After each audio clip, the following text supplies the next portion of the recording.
Gojek Tokopedia kembali mencatatkan kerugian, bahkan kerugiannya sangatlah luar biasa ya, mencapai rugi 40 triliun.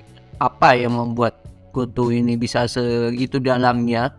Padahal sempat secara teknikal mulai menarik, dan bagaimana kedepannya pergerakan dari GoTo, apakah masih oke, dan dari segi bisnis apakah GoTo ini juga bisa dikatakan saat IPO kemarin hanya sebatas aksi keluarnya investor-investor yang sudah mulai bisa dikatakan capek dengan GoTo ya. Bagaimana? Saya akan coba ulas di kali ini tentang GoTo, Gojek Tokopedia. Secara teknikal, padahal GoTo ini sudah mulai perform ya. Di Desember akhir lalu sideways itu sempat naik lagi, dan akhirnya di hari tanggal 20 ya, hari Senin dia break dari uptrend channelnya. Dan ya, meskipun kemarin naik tapi masih belum bisa tembus dari si uptrend line-nya lagi, masuk di channel trend uptrendnya. Saya merasa ini GoTo mulai nggak oke lagi ya, karena dia nggak bisa break. Terus dilihat ini juga break dari triple topnya ya, jadi ini sedikit mengkhawatirkan dari GoTo itu sendiri. Padahal kalau teman-teman perhatikan, kemarin itu ada news di mana ada yang namanya rebalancing index ya, rebalancing index yang efektif mulai Senin di tanggal 20. Dan salah satu hal positifnya itu si GoTo ini masuk ke large cap di indeks FTSE. Jadi sama dengan LQ45, IDX30 dan kawan-kawan. Ada indeks juga namanya FTSE, lalu ada MSCI dan banyak lah ya. Nah, FTSE ini indeks ini bisa dikatakan saham-saham yang dikumpulin oleh fund manager, dan si GoTo ini naik yang awalnya middle cap ke large cap, masuk ke large cap. Nah, dengan masuknya ini bisa dikatakan nanti kemungkinan besar dia porsinya juga akan bertambah ya, karena dia masuk kan edge inclusion, ini masuk di large kapitalisasi. Jadi gitu. Nah, tetapi tidak didukung dengan selanjutnya news yang ada. Nah, ini news yang ada ini saya lihat di bisnis.com, terus lihat juga di kata data, di mana mereka pembukuannya ya, atau laporan keuangannya di tahun 2022 itu bengkak jadi 40T.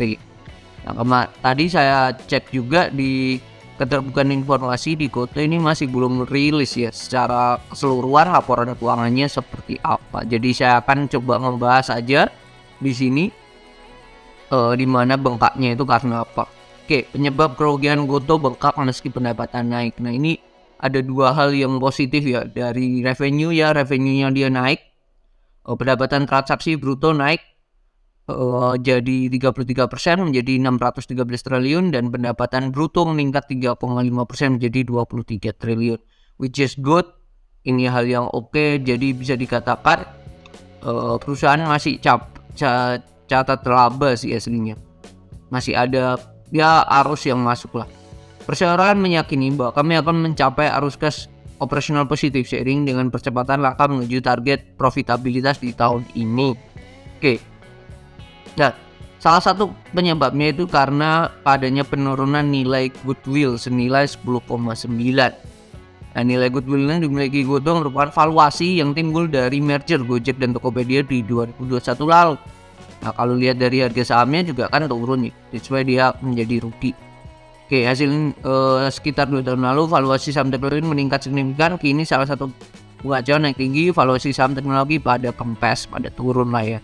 Oke, kondisi pasar memburuk, padahal mungkin saja pada saat bersamaan bisnis tumbuh. Nah, kalau ini dilihat dari sini memang bisnisnya tumbuh ya, revenue-nya naik, pendapatannya naik sih.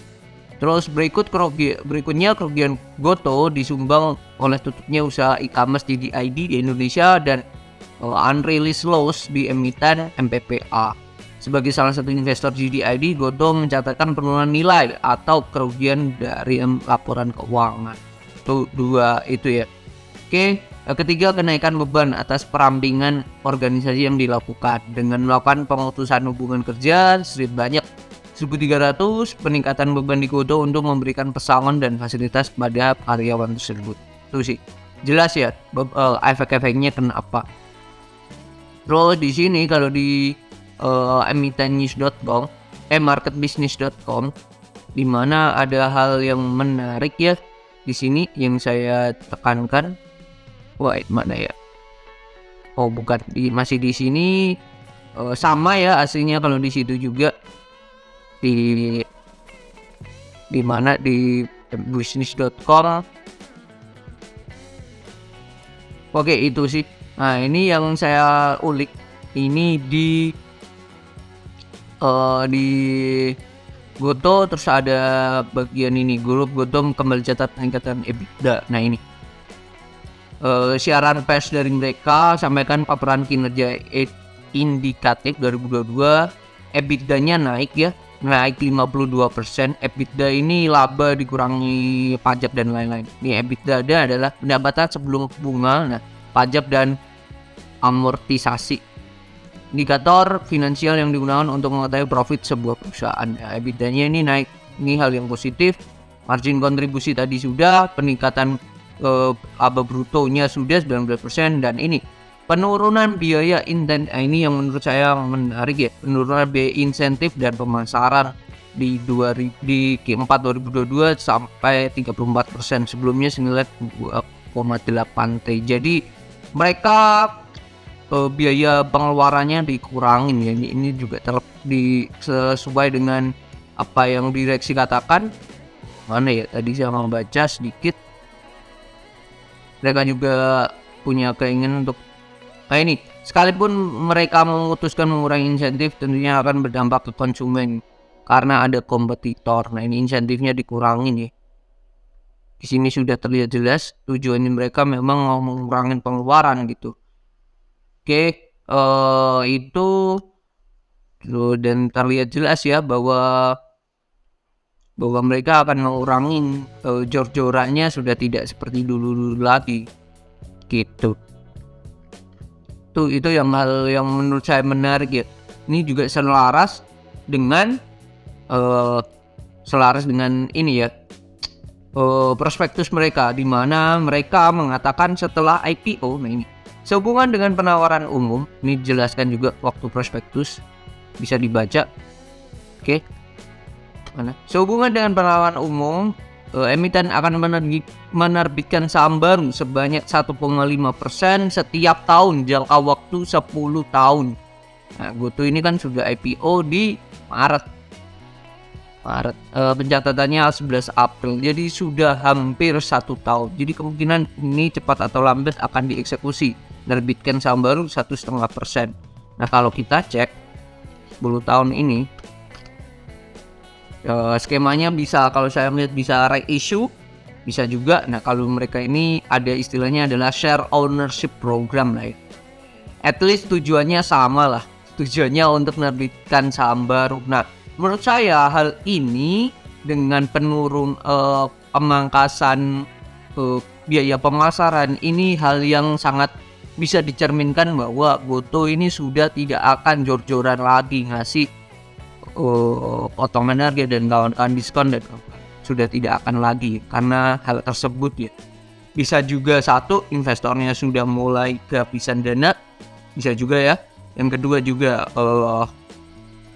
potensi ruginya masih terlalu besar di MPPA dan tadi di GDID. That's why mereka buat sebar uang lagi, mikir 2 kali ya. Salah satu cara alternatifnya ya jual saham gitu, sesimpel as that, untuk dapetin duit lagi gitu. Itu kalau ada duit ini nanti mereka menjadi berbalik untung ya teman-teman, jangan kaget gitu. Itu hal yang make sense banget gitu, hal yang make sense. Tapi yang membuat saya emis adalah ini perusahaan masih bisa growth ya, masih bisa growth daripada EBITDA-nya dia masih naik, margin kontribusinya naik, pengurangan biaya cost-nya udah makin efisien lah. makin efisien. Tinggal pertanyaannya adalah apakah perlu mereka menerbitkan saham dulu 10 tahun. Nah, ini kan dalam jangka 10 tahun nih. Berarti sampai 15% baru untung. Kalau hal itu terjadi, berarti saya bisa ambil kesimpulan mereka bisa untung hanya karena jualan saham aja. That's it, sesimpel itu gitu. Bisnisnya secara keuangan nggak bisa perform. Bahkan keputusan untuk invest di GDI, di MBPA, bahkan ya kalau misal ya dijual rugi, itu sebuah hal yang kurang tepat dan buruk sih dalam pengambilan keputusan. Jadi itu so far. Selain itu ada lucunya juga, mereka mereka masuk di last kapitalisasi di FTSE, tapi juga labanya kurang oke. Jadi ini hal yang bisa dikatakan saling berkesinambungan keduanya. Apa itu kesinambungannya?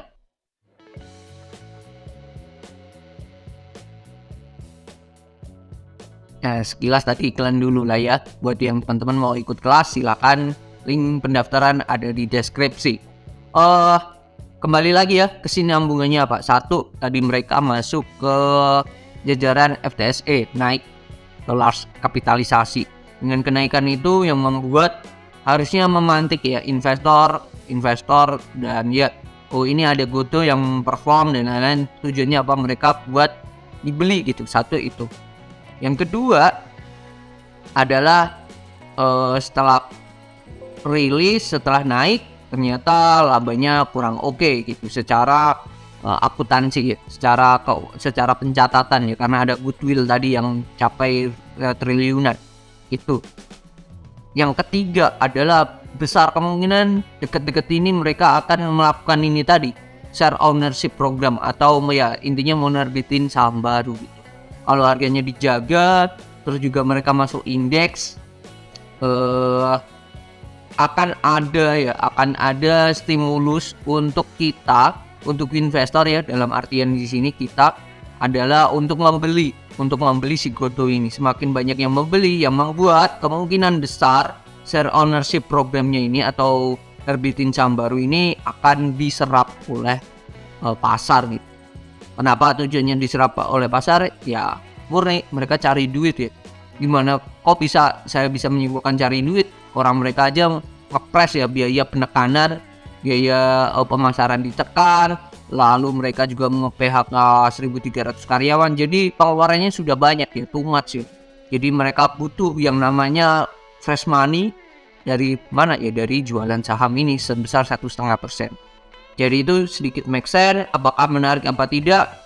Menurut saya perlu dicek lagi nanti prospektusnya seperti apa. Kalau deket-deket ini April atau Mei mereka rilis prospektus tentang share ownership program ini, kita lihat ya harga pelaksananya di berapa. Dan yang jelas dan secara teknikal ya kita lihat ya apakah menarik secara TA-nya. Kalau menarik ya bukan tidak mungkin kita akan pick up lagi. Jadi itu kalau prospektusnya rilis untuk GoTo, pasti akan saya bikin video sendiri khusus untuk GoTo, prospektusnya menarik, atau bahkan bisa dikatakan kita bisa dapat cuan sih. Jadi itu saling berkesinambungan news-news yang ada ini. Saya mencoba menyusun puzzle-puzzle yang ada, dan tujuannya jelas ya, mereka buat cari duit biar share ownership programnya laku. Itu aja sih tentang GoTo yang bebannya makin mengembang jadi 40 triliun. Itu hanya secara akuntansi aja ya, karena belum direalisasikan, terutama di goodwill-nya yang invest di GDID dan MBPA. Dan ya nilai harga saham di GoTo sendiri karena makin. Oke, that's it mungkin video kali ini, semoga bermanfaat dan see you on the next video. Bye bye.